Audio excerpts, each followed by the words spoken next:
Tonight on Newswatch, we're breaking down what the Athens City Council will be voting on tonight. Plus, the deadline to pass a funding bill is fast approaching, and Congress is working to avoid a government shutdown. And in sports, 3 local high school football teams move on to the regional championship game. Newswatch starts right now.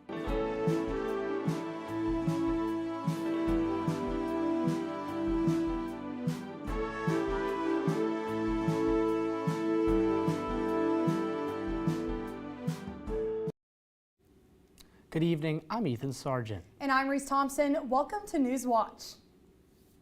Joining us live from outside the Athens City building is Newswatch reporter Jack Green. Jack, what can people expect from tonight's special session? Well, Reese, residents can expect a long meeting tonight here at City Council. Tonight is a special session will consist of a regular session of City Council along with several committee meetings. On the agenda tonight, Council is considering an ordinance to align the city code as mandated in the state budget. The ordinance deals with allowing businesses to assign remote workers to a reporting location instead of workers' actual location. Other ordinances up for second reading would increase parking rates in Athens by 25 cents.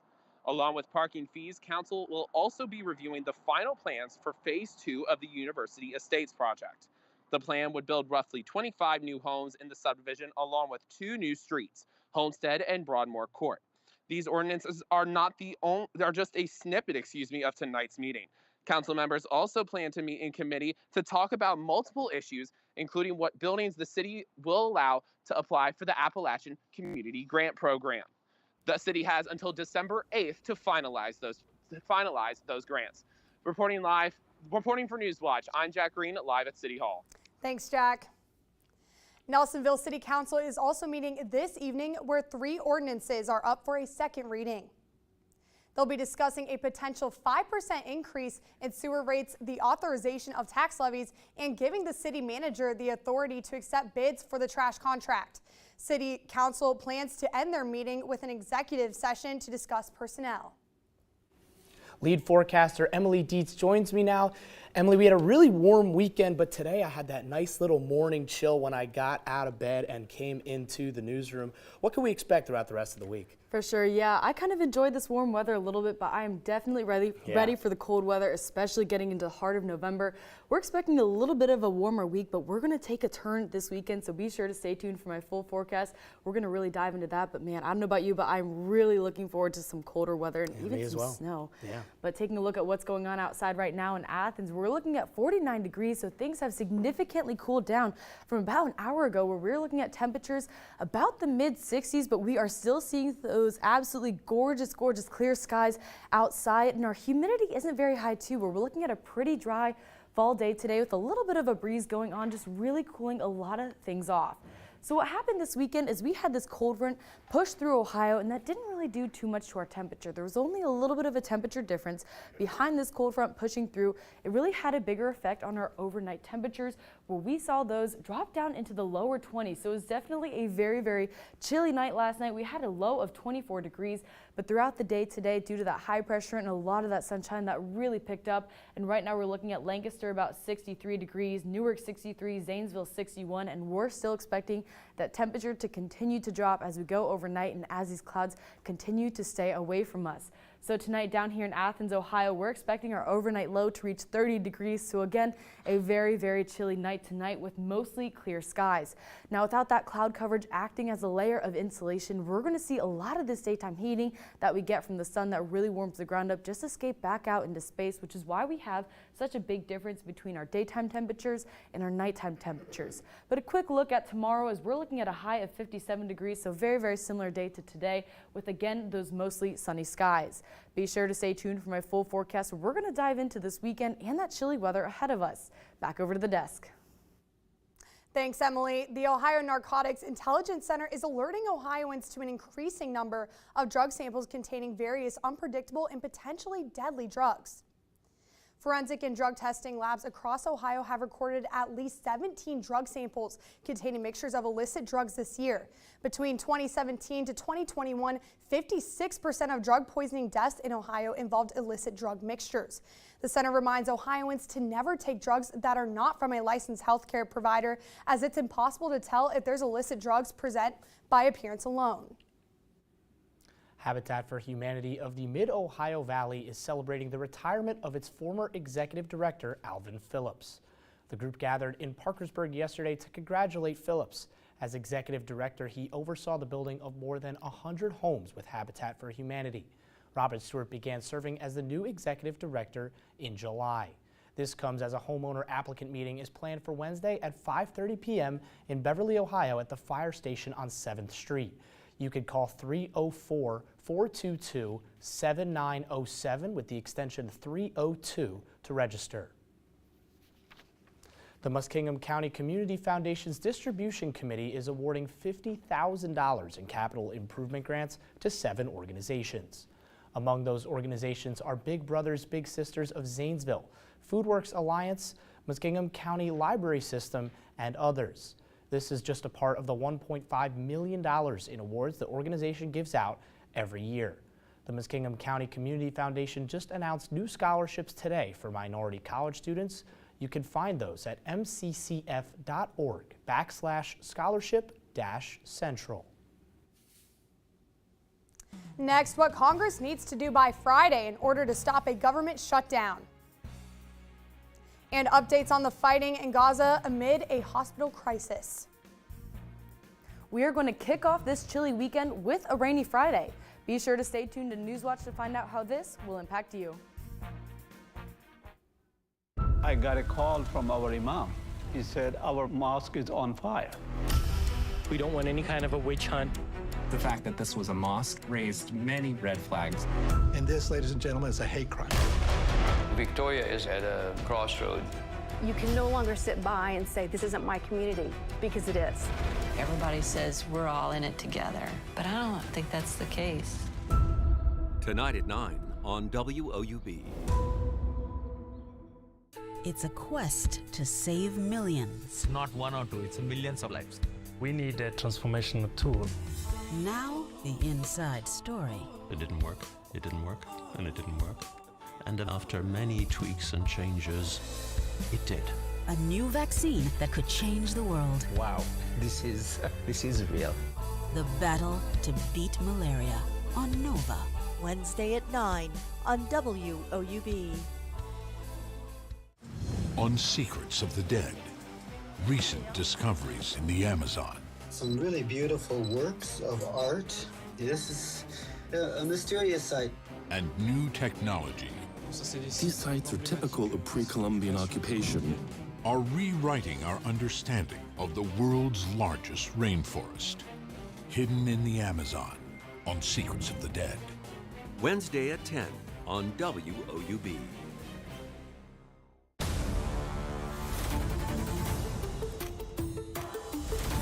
I'm Billie Jean King. Women's sports changed the whole world. With your voice, you leading the way. The greatest mystery that Agatha Christie ever created was herself. What do you suppose it's like falling down a rabbit hole? We have much to be grateful for.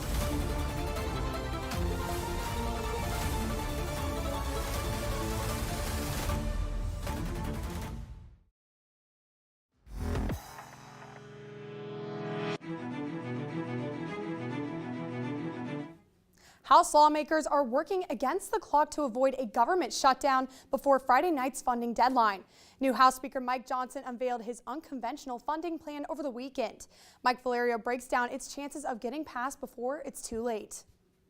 Republican House Speaker Mike Johnson's plan to temporarily fund the government is already facing opposition from members of his own party. The one thing we know almost to a certainty is that the GOP side of the aisle contains a number of people who are extremists and who have shown absolutely no indication that they want to get things done. The first part of the bill, in a two-tier plan, extends funding until January 19th for items including military construction, veterans affairs, transportation, housing, and the energy department. The second part extends funding until February 2nd for the rest of the government. We need more time so we could pass those and then have until February to negotiate with the Senate to get this done. Missing from the plan, additional aid for Israel or Ukraine, and the deep spending cuts hardline conservatives are looking for. With a slim majority in the House, Johnson will likely need Democratic support to get the bill passed. Johnson is going to do what's right, buy time, and then come together with the Dems and work in a bipartisan fashion, which is what the American people want. Some lawmakers are frustrated with the piecemeal approach. It just means we're postponing the agony. But with the clock ticking and several global crises ongoing, the pressure is on Congress to act. I mean, there's no choice here. I mean, the world is on fire from where I sit. It is too, urgent. We can't sit back and do nothing. I'm Mike Valerio reporting. This potential shutdown could mean trouble for those planning to fly home this Thanksgiving. A AAA forecast out predicts this Thanksgiving will be the third busiest on record for travelers, with an estimated 55 million people venturing 50 or more miles from home. The White House is warning airline passengers would face longer wait times and delays if there's a shutdown. And the head of the National Air Traffic Controller Association says a shutdown could make the existing shortage of air traffic controllers even worse. The U.S. Supreme Court is adopting a new code of conduct. The statement from all 9 justices came today following months of headlines alleging some justices appear to have potential ethics violations. The new code is based on an existing code of conduct for lower courts. The justices didn't make clear how the code would be enforced, and they acknowledged they had more work to do. The move comes after mounting pressure from House Democrats who threatened to pass legislation mandating ethics reform. Good evening. I hope everyone is having a great Monday so far and had a beautiful weekend. We are seeing some fairly cloudless skies here in Athens, Ohio, with most of our cloud coverage staying to the south and up towards the northeast over in the New England area. But for us here, we have those beautiful clear skies and temperatures are quickly dropping. We're currently seeing a temperature of 49 degrees with a little bit of a breeze going on just to make you a little chilled if you go outside. And it's also fairly dry outside. We've seen a little bit of a humidity increase over the past couple of hours, but overall another dry fall day. Now what we're seeing right now is we had this cold front sort of pass through overnight and a lot of high pressure begin to develop behind it. And what's going on is this high pressure system is really creating this large cloudless space behind us that's pushing into our area, creating these cloudless skies while a lot of these clouds stay on the edge of us, and we're really going to see this extend, and it's going to impact our temperatures over the next couple of days. So right now, today we're in the mid 60s. We'll see a little bit of a drop tomorrow into the upper 50s, but for the most part, taking a look at what's going on in the Great Plains area, we're going to see a temperature that what's going on there, the mid 60s, reflect what's going to happen in Ohio, since those temperatures are going to be moving across the United States, very similar to what that high pressure will be seeing. But as far as tonight goes, we'll still be seeing a very chilly night tonight. It'll be an overnight low of 30 degrees, but at least you still might be able to see some stars as we'll have those mostly clear skies going on. Now, when those clouds leave us over the nighttime hours, a lot of that daytime heating also leaves us at night, which is why you see such a big difference between our daytime temperatures and our overnight temperatures.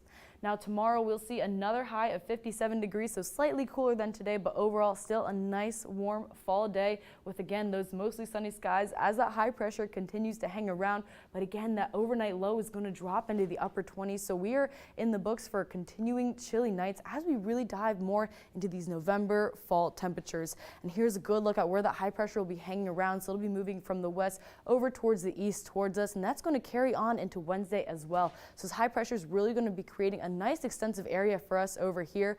But as we move throughout the week, we're actually going to be taking a look at this cold front that's developing up to the north. Now, what you can't see way up high up in Canada is a low pressure system with this warm front ahead of it. We won't really be seeing any of that effect this week, but we'll mainly be seeing this cold front because this is going to be extending down and mainly pushing through us starting on Friday. So the rest of this week is looking quite warm. Wednesday, again, partly sunny skies, high of 64 degrees, and another chilly overnight low. But as we move into Thursday, that's when we see that mostly sunny skies of 66 degrees. And Friday, that's when our cold front starts to move through, and we see that 80% chance of rain for most of the day. And Saturday, we feel the temperatures from that cold front with a high of 51 degrees, and things are going to be chilly, kicking off our Thanksgiving week. Back over to the desk. Thanks, Emily. The U.S. is launching more airstrikes into Syria as Israeli troops advance further into Gaza on the ground, all while Gaza's hospital system crumbles. Laura Aguirre brings us more on the worsening crisis and a warning, as this story contains graphic images many viewers may find disturbing. U.S. airstrikes overnight into Syria, targeting groups affiliated with Iran's Revolutionary Guard. These strikes are intended to disrupt and degrade the freedom of action and capabilities of these groups, which are directly responsible for attacks on U.S. forces in Iraq and Syria. Units of the Israel Defense Forces are advancing deeper into Gaza Monday while keeping an eye on Lebanon, from where, the IDF reports, 2 mortar attacks were launched into northern Israel. Will Hezbollah enter the fight from southern Lebanon into northern Israel and really expand this into a regional war? Some hospital authorities in Gaza tell CNN the healthcare system has collapsed. I know that both children's hospitals are non-functional. One of them, the staff had to leave babies, and they just had to leave them without any medical attendance because they feared for their safety. Operating rooms are out of service. One doctor saying that anyone who needs surgery will die. Hamas has refused the hospital staff to take the fuel that the IDF left for them. One official says even if workers at Al-Shifa Hospital risked their lives to get the fuel, it would have only powered generators for 30 minutes. Israel claims Hamas has a vast tunnel network under the hospitals where over 200 Hamas-held hostages may be kept. One aid official says the next step is clear. For both sides to stop fighting, release the hostages, and let's all be humans again. I'm Laura Aguirre reporting. New data from the U.S. Centers for Disease Control and Prevention finds American women can expect to live almost 6 years longer than men. The data reveals life expectancy between men and women in the United States widened significantly during the pandemic, and overall life expectancy for Americans fell more than 2.5 years since its start. This comes at the same time the Centers for Disease Control say exemption for kindergartner school vaccinations is at its highest national average. Focusing on aging, your daily skincare routine or lack of one may be dimming your youthful glow. Mandy Gaither has the top 3 anti-aging mistakes and how to avoid them in honor of National Healthy Skin Month. It's your body's largest organ, but we don't always take the best care of our skin. They don't treat it with the same respect sometimes as they do their internal organs. Skin not only protects your body, but keeping it healthy can also slow the aging process. The first and most important common skin mistake made is not protecting your body from the sun. Not only does exposure to UV rays cause damage that could lead to cancer, but it's also a cause of early aging. Wear and reapply a high-quality, mineral-based broad-spectrum sunscreen even when it's cold outside, says Dr. Nicholas Sinclair with Cleveland Clinic. I think sometimes people get into a little bit of trouble when they're out in scenarios like skiing in the winter time or doing yard work, things that they don't think about as a high sun exposure activity. Sinclair says the next mistake is smoking. It too raises cancer risk, but can also cause premature wrinkles and facial aging by restricting blood flow, which can deprive skin of oxygen. A final mistake, not having a good skincare routine. Sinclair recommends a 3-part regimen with some sort of antioxidant, like a vitamin C serum that should be applied in the morning, a gentle cleanser, one that cleans but isn't abrasive, and finally, a retinoic acid, which should be put on at night to increase collagen and cell turnover. It does not need to be expensive. It does not need to be fancy. There are some great brands, and it really doesn't need to be a over-the-top regimen. For Health Minute, I'm Mandy Gaither. Coming up in sports, 3 local high school football teams have advanced to the regional finals. And for the latest from Newswatch, check us out on Instagram, Twitter, and YouTube.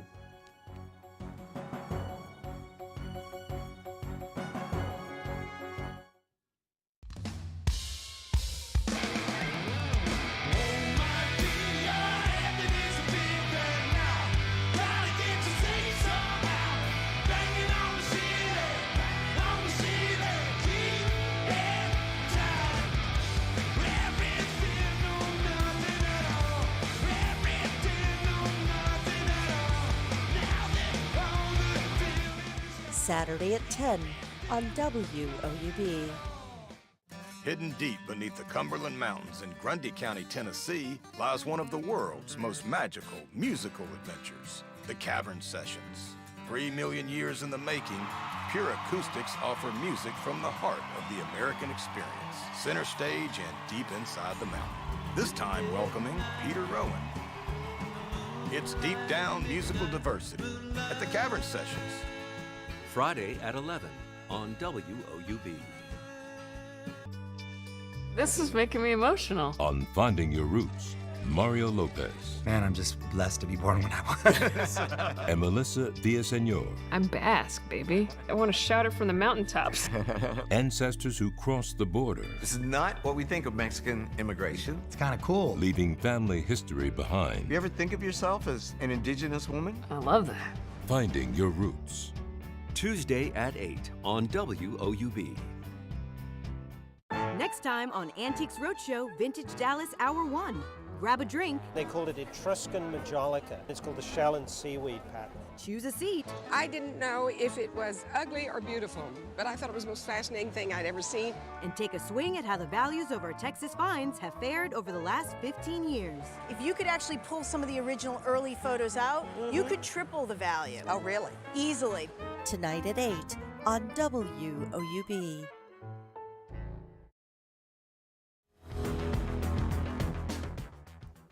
Welcome back to Newswatch. I'm Donovan Varney. The Ohio volleyball team hit the road to face Central Michigan on Friday and Saturday last week. The Bobcats swept the Chippewas in 3 sets on Friday in Mount Pleasant. At the helm for the Bobcats was Caitlin O'Farrell, who led with 13 kills and 3 blocks, while Anya Harchinska added 11 of her own. On Saturday, the Bobbies completed the weekend sweep, taking 3 straight sets again. This time it was Harchinska and Caroline Clippard putting up the numbers en route to the victory. Bobcats senior Sam Steele earned MAC Defensive Player of the Week honors after a dominant weekend against Central Michigan. Steele tallied 27 total digs and 8 assists against the Chippewas. Her combined reception percentage from both matches was an impressive 98%, and her performance helped the Bobcats clinch a spot in the season's MAC tournament. The Bobcats will travel to Kent to face the Golden Flashes in their last regular season game on Wednesday before the MAC tournament. Ohio soccer's magical postseason run came to a close after falling short to Michigan State 3-0 in the NCAA tournament on Friday. The Spartans got started right away. A penalty kick goal just 2 minutes into the game gave them an early 1-0 lead. They would hold the Bobcats to just 4 shots on goal and find the back of the net 2 more times as they closed out their win. It was an exciting run for the Bobcats, but this loss would close the door on their historic season. Now moving on to the Gridiron. 3 high school teams in Southeast Ohio have advanced to the regional finals. The Sheridan Generals held off Bishop Hartley in a 34-27 victory in the Division IV Region 15 semifinals. They'll play the #1 seed Steubenville on Friday. The Eastern Eagles of Reedsville advanced to their first ever regional finals in school history. They're slated to face Caldwell, who was also in their first regional title game. And lastly, Willersburg Pirates defeated Barnesville and are looking for redemption as they face Harvest Prep for a spot in the Division V Final Four. Tune in to the special hour-long finale of the Gridiron Glory on Friday night at 11:30 to see how these 3 teams fare in the regional finals. The men's basketball team took the short trip north to Cleveland State, where they took on the Vikings in a thriller. After taking a 2-point lead going into half, the Bobcats were unable to hang on board and fell 78-82. Sharif Mitchell carried the load for the Bobcats with 15 points and 5 rebounds. For the Vikings, it was Tristan and Aruna who dominated, scoring 22 points and adding 6 rebounds and 6 assists in their victory. OU will have a week of rest before they host the University of Detroit Mercy at the Convo this Saturday. Sticking to the hardwood, the women's basketball team held their season opener this Saturday at Appalachian State. The Bobcats were led in scoring by Lele Fantroy and Bengisu Alper with 10 apiece, while the Mountaineers paved their way to victory behind a scoring from Emily Carver and Faith Alston. The Bobcats had the lead all the way until the 4th quarter when they were outscored 31-7 by App State. This led to a 64-71 defeat to start their season. With that loss, they'll have some time to sit on this and make some adjustments before they host Dayton on Thursday. With that, that's all the time we have for sports. Back to you, Reese. Thanks, Donovan. Still ahead, how you can get paid to sit on your couch and watch movies this holiday season. But first, here's a look at what's coming up tonight on your public television station. On Masterpiece. I've come to take Vera home. This is her home. I know that you're angry. You think you know everything, but you don't even know when your own wife is lying to you. What is it that you're even doing here? You sure we don't just run and disappear? There will be no turning back. I know how this ends. Do you? World on Fire, the season finale on Masterpiece. Sunday at 9 on WOUB. Remember? First impressions. This is just the beginning to a change in fortunes. I'm awake. I feel like I've opened my eyes. The world is changing. I think we should take it to the next level. I thought that was rather jolly. So much fun. You make a good team. And what will you tell the child when they ask where their dad is? There's a war. I'll tell them you're dead. If we can find him, we'll get him. I'm here to make sure justice gets done. I really love you more than anything.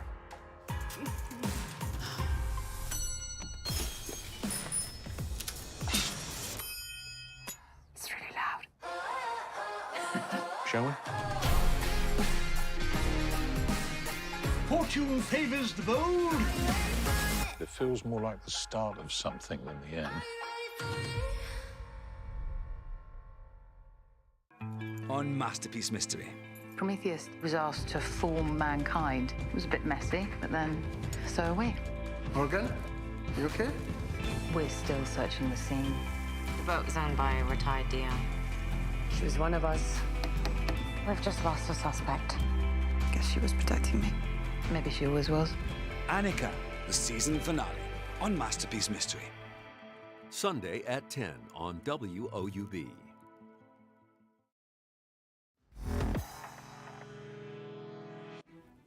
Finally tonight, if your favorite holiday tradition is grabbing a blanket, a hot drink, and the television remote, this job might be for you. CableTV.com is looking for a chief of cheer to watch 25 movies in 25 days. The chosen candidate has to keep track of each flick and rate them based on nostalgia, heartwarming storytelling, and holiday cheer. The chief of cheer will get $2,500 plus a year's subscription to 7 streaming services. CableTV.com is accepting applications on their website now through December 1st. Well, not bad for a side hustle. If that means I can watch Elf, I'm all for it. Yeah, me personally, I don't know how much of a hot take this is, but I think Die Hard's a Christmas movie, so that's what I'll be curled up watching. Yeah, that's what my parents always said growing up. It was Die Hard in my house, so we've seen that a couple times. Love that. We were always classic Christmas story people in my house, and I really believe it was a classic. But if you're looking for some good weather to curl up with tonight, you're in luck. It's going to be an overnight low of 30 degrees, and in my opinion, cold weather like this is perfect for watching movies to curl up with that blanket, and we'll have mostly clear skies, so if you need a break, duck out and check out those stars. Now, the main reason we're seeing a lot of these clear skies is due to this high pressure that's hanging around our area, and we're going to see that reflected into tomorrow's weather as well, with our high being about 57 degrees, so a little bit on the warmer side of things for being almost mid-November now, but we'll still be seeing those mostly sunny skies, so another beautiful day, but another chilly night to stay inside and watch those movies, and that high pressure is going to be here to stay for another couple of days. But if you take a look up towards Minnesota area, we're looking at a cold front that's beginning to develop, and that's going to be extending down toward the Great Plains area and eventually moving into our area on Friday. So the next couple of days are looking quite warm, and then Friday we'll see that rain come in and those clouds come in, giving us that rain-cooled air, dropping us down to 60 degrees. But by Saturday, that's when we're going to feel the effects of that cold front. So we're going to start this weekend off rainy on Friday, so a good night to curl up with those movies. But Saturday and Sunday we'll see those sunny skies with that high pressure following. But it'll be pretty cold outside still, with 51 and 52 is our high, really kicking off Thanksgiving week strong with some chilly fall weather outside, and those leaves are really starting to fall as well, so we'll see some wind sort of blowing those crunchy leaves around. And that does it for our broadcast this evening. Thanks for watching. For Emily Dietz and Donovan Varney, I'm Ethan Sargent. And I'm Reese Thompson. Stay tuned for the PBS NewsHour coming up next. And remember, you can find the latest news anytime at WOUB.org or follow us on social media. Have a great night.